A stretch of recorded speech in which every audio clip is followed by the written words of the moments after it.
Hi, folks. So today I'd like you to think of something that I have for you on the screen. And that something is a question.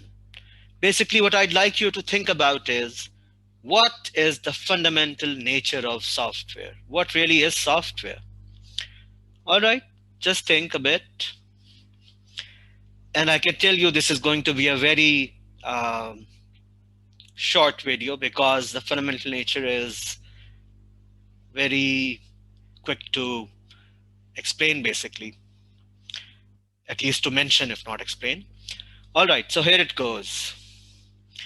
The fundamental nature of software, in my opinion, is that software is nothing else but our thoughts in action.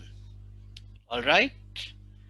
Yeah, that's all about it. That's what there is to it. Software is just our thoughts in action. So with that, I'd like you to ponder a bit over it, whether you agree to it or not, and we'll explore this in further videos as well. For now, that's all I wanted to talk about. So have a good day. Bye.